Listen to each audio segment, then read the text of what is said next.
Gene Deal, Sean Diddy Combs' former security guard, asserts that Sean Diddy Combs has resurfaced for all the wrong reasons. Deal claims that Diddy dismissed Wolf because he felt betrayed by his second security guard. But could you be more specific? What exactly is it? There is no doubt that this night will be remembered by future generations. The entire hip-hop community was stunned and saddened by the drive-by shooting death of one of the most popular rappers of his generation, Notorious Big. Unfortunately, the majority of individuals overlooked the news that another Wolf had died that night. Former Diddy bodyguard Gene Deal asserts that Wolf was not the intended target on a fateful evening in question. Instead, he was caught in the crossfire when Wolf opened fire to save Biggie's life and shield him from danger, sparking a violent battle between Big Meech and his associates, who were allegedly instructed by Diddy to eliminate Biggie from the picture. Despite his dedication, he tragically lost his life because he was ensnared in the crossfire. Then, what precipitated Wolf's demise so suddenly? Gene Deal asserts that prior to the incident, Diddy had grown tired of Wolf and desired to replace him as his security guard.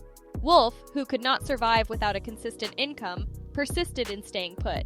Diddy became so enraged that he held a gun to Wolf's back and demanded that he depart, declaring that he was never welcome back. But how did we confirm its accuracy? Gene Deal has publicly stated that Puffy, aka Diddy, held a celebration at Meech's after being released from police custody in connection with Biggie's murder. Read what he has to say on the subject. The FBI has released records revealing that Christopher Wallace, better known by his stage name, the Notorious Big, was traveling shotgun in a Chevy Suburban after leaving a party at the prestigious Peterson Automotive Museum on a terrible night in 1997. As they awaited the light to turn green, a Chevrolet SS Impala drew up alongside them. At that precise instant, a hail of gunfire erupted from the Impala, striking Wallace 4 times. He was transported to a nearby hospital, but he passed away within an hour.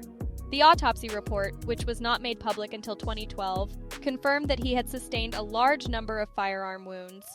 Amazingly, the unanswered issues regarding the incident remain unanswered to this day. So let's fast forward to the present, where new evidence has recently surfaced in relation to the investigation. During an interview with the YouTube channel The Art of Conversation, Diddy's former bodyguard Deal stated that he and Sean Combs, also known as Diddy, shared a separate model of the Chevrolet Suburban. From his perspective, he described the events of that night shedding new light on a long-standing mystery. When queried about the widespread belief that Biggie died in a drive-by shooting, Gene Deal, a guest speaker at the Art of Conversation event, stated that the vehicle had waited all night for the MC to arrive. As he sees it, it hurts because they lie excessively. Because they're listening to these white guys who weren't even there, a significant portion of that information is false. I'm not trying to make this a racial issue, but they're using the false stories of white guys who weren't even there. Was not a drive-by. The automobile was stationary at the intersection. The tales they tell are not true. And now, here, people are believing. A former LAPD officer who was involved in the homicides of Biggie Smalls, Christopher Wallace, and Tupac Shakur has revealed that he knows the identities of the murderers. In spite of the apparently endless number of films about the two murders, no one has ever been formally charged in either case. This has left some individuals pondering exactly what transpired. Former Robbery Homicide Unit Officer Greg Carding claims he can finally put an end to the allegations. Greg Kading stated in an interview with Vice that Tupac Shakur was murdered by Orlando Anderson. Kading asserted that Sean Combs was acquainted with drug dealer Eric Martin, who received his narcotics from West Coast Crip gang member Keith Ed. Anderson, the nephew of Keith Ed, was implicated in the fight that resulted in the death of Tupac.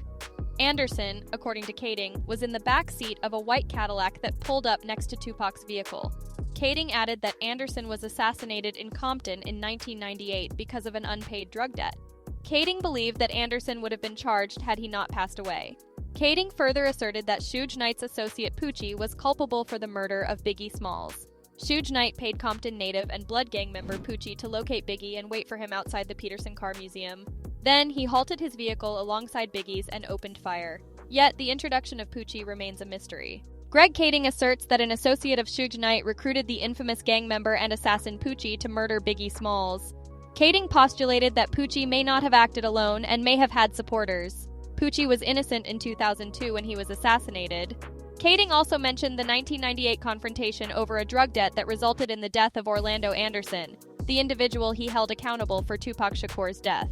Kading is persuaded that Anderson and Pucci would have been charged had they been alive.